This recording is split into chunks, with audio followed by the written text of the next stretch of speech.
untuk membuat tugas proyek, tugas kuliah kakak. Di sini kakak ingin memberikan layanan informasi mengenai meningkatkan motivasi belajar. Nah, sebelum itu kakak mau berkenalan dulu ya, karena kalau nggak kenal maka tak sayang. Jadi kalau udah kenal, gimana tuh? Sayang. Oke, baik. Perkenalkan, nama kakak Naila Auliativa. Kakak dari Universitas Negeri Medan, Fakultas Ilmu Pendidikan, jurusan Bimbingan dan Konseling. Jadi sebelum kakak memulai layanan informasi kakak ini, kakak ingin kenal adik-adik teman-teman dulu, supaya kan enak kita bicara saling mengenal dulu. Bisa? Kakak mau adik-adik semua memperkenalkan dirinya dan mengatakan apa cita-citanya. Bisa? Cita-citanya nih? Ada dong, harus ada. Bisa? Oke, kita mulai dirinya bisa berdiri ya. Perkenalkan, nama saya Sarah. Kondusif ya dengan temannya mau berkenalan. Perkenalkan, nama saya Sarah Karnia. Cita-cita saya jadi polisi.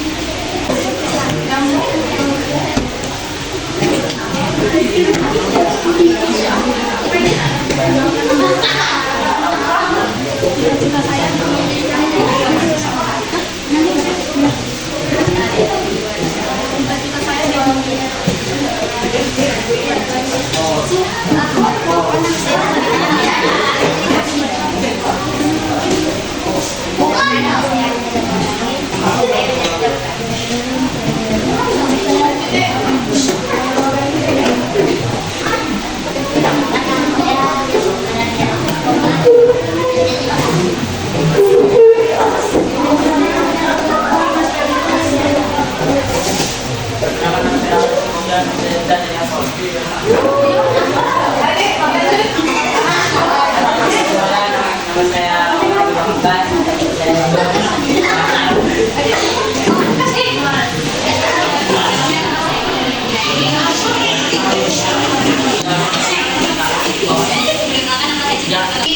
teman-teman yang udah memperkenalkan dirinya dan mengatakan apa itu cita-citanya. Cita-citanya sangat keren ya. Mudah-mudahan.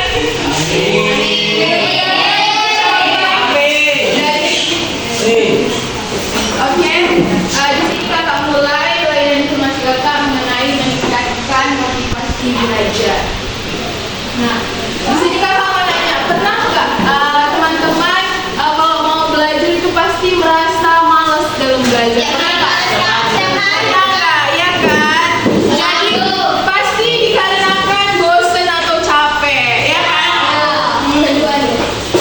Jadi di sini kakak mau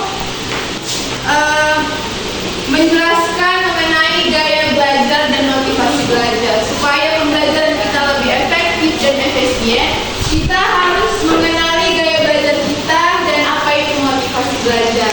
Nah, di sini ada jenis-jenis gaya belajar. Yang pertama, gaya belajar visual, auditory, kinestetik. Ada yang udah tahu gaya belajar itu?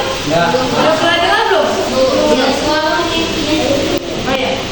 Oke, kita jelaskan satu-satu supaya teman-teman mengenali gaya belajarnya di sini ya. Yang pertama, gaya belajar visual. Gaya belajar visual itu gaya belajar yang berfokus pada penglihatan. Ciri-cirinya seperti suka menonton video, TV, pertunjukan atau segala hal yang berkaitan dengan kasat mata. Dan yang kedua, lebih mudah mengingat daripada apa yang dilihat daripada apa yang didengar. Ketiga, rapi dalam berpenampilan.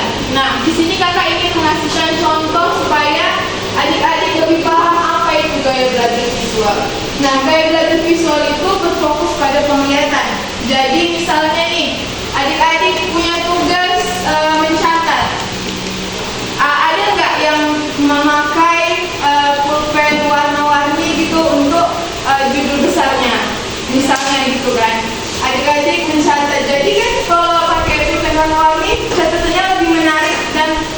lebih estetik kalau sekarang orang bilang, ya kan? Ya, jadi kalau catatan kita seperti itu, di penglihatan kita menarik, jadi kita pun selera untuk membacanya, ya kan? Nah, di gaya visual ini dia suka menonton video yang kreatif, gitu. Nah, inilah gaya belajar visual. Dan yang kedua, gaya belajar auditori. Gaya belajar auditori ini berfokus pada pendengaran. Ciri-cirinya lebih mudah mengingat sesuatu daripada apa yang dia dengar, daripada apa yang dia lihat. Nah, contohnya seperti adik ini kan sebangku. Jadi kita katakan aja adik A dan adik B. Contohnya seperti guru kita dalam menjelaskan, misalnya guru matematika menjelaskan. Jadi si A dan si B ini fokus dalam mendengarkan guru dalam menerangkan bagaimana cara pengerjaan tugas matematika tadi, dan yang si A dan si B itu mencatat bagaimana caranya, cara mengerjakannya.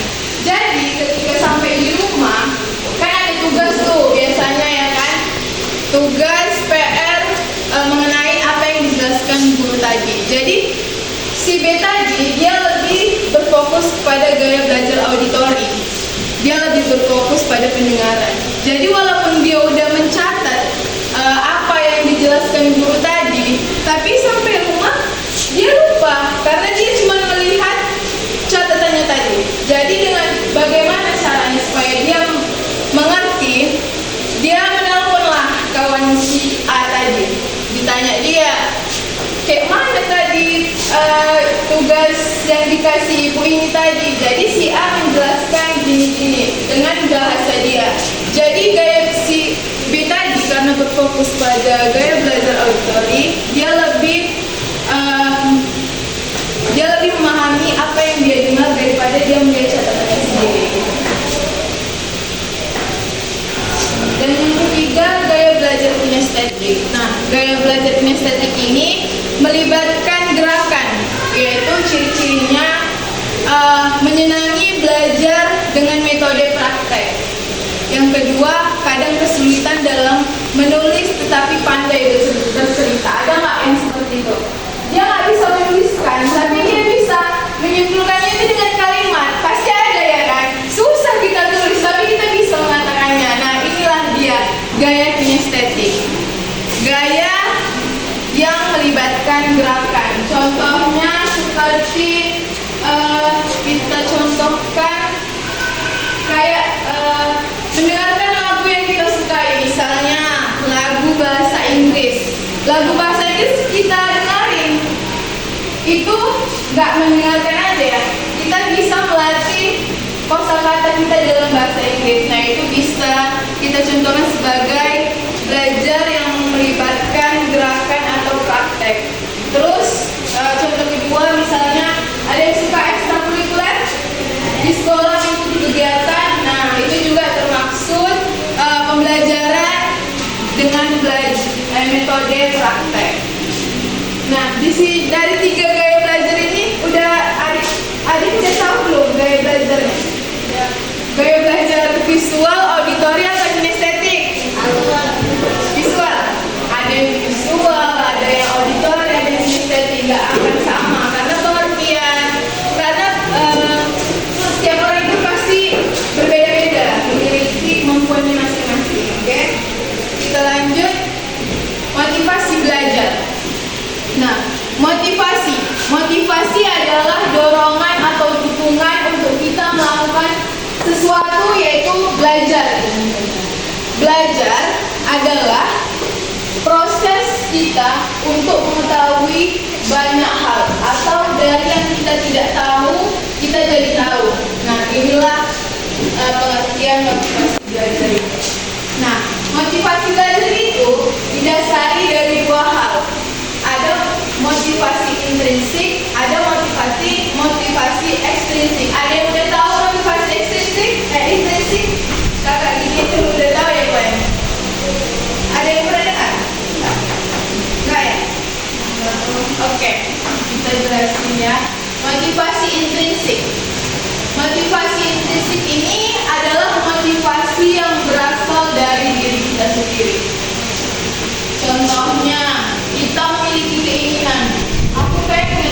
jadi murid yang berprestasi di sekolah ini. Aku nanti kalau kuliah di universitas inilah punya apa gitu? Pengen nggak kita berprestasi? Nah, di motivasi intrinsik ini, motivasi yang ada di diri kita memiliki keinginan.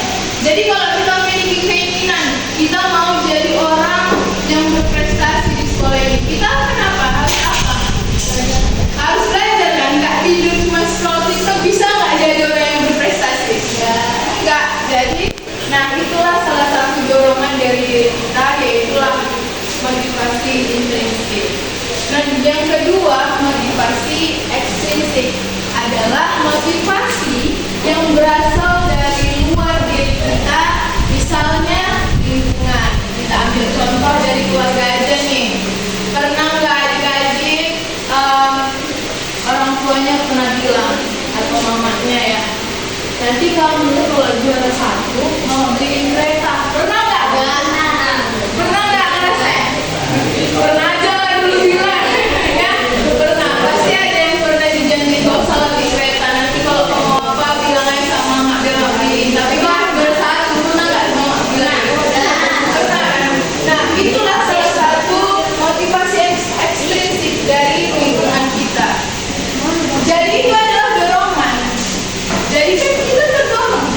Aku harus belajar ini. Aku harus dapat juara 1 supaya aku kalau apa yang mau bilang aja sama aku biar ngikutnya. Tapi kan syaratnya dibilang mama dapat juara 1 kan. Nah, itulah dorongan ekstrinsik, dorongan dari lingkungan atau keluarga atau pertemanan juga bisa. Ekstrinsik.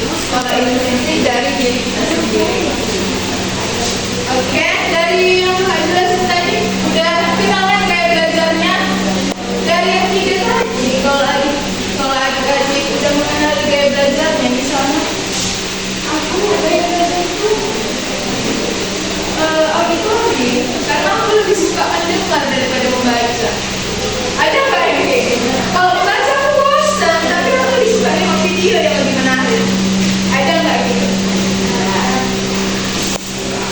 Nah, jadi dari yang kakak jelasin tadi, setelah mengenali atau menemukan gaya belajarnya dan mengetahui apa itu motivasi belajar, kakak punya tips dan trik supaya nggak tergoyah. Kita yang di sekolah ini dari coba kakak tanya adik-adik, kalian dari sekolah dari rumah ke sekolah mau ngapain? Belajar. Karena kalian belajar itu ngapain? Tapi capek belajar. Bosan, capek. Biar apa belajar?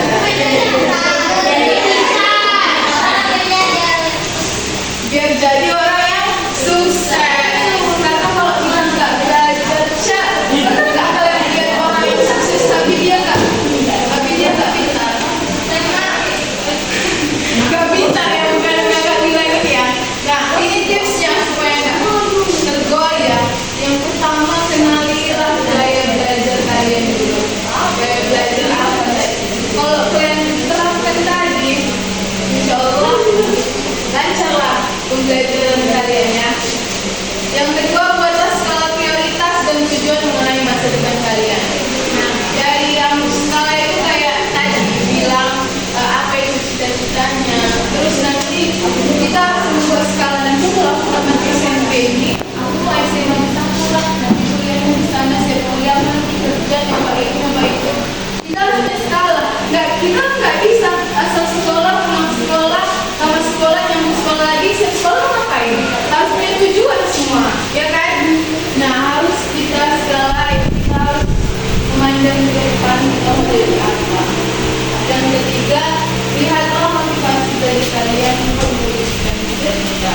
Jadi belajar bukan asal belajar, kita belajar untuk mewujudkan cita-cita, oke? Yang keempat, jika merasa malas atau umum dalam belajar, kembalilah fokus ke motivasi belajar yang kakak tadi. Motivasi intrinsik atau ekstrinsik. Bisa aja kalian ambil, aku nggak ada yang mendukung aku dari luar, aku dari diri sendiri lah. Aku mau jadi orang sukses, ya udah fokus ke diri sendiri, gak usah dengerin yang dari luar. Tapi kalau dari diri kita nggak punya dorongan, ya udah, kita bisa, kau semangat, kau kuliah.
Oke,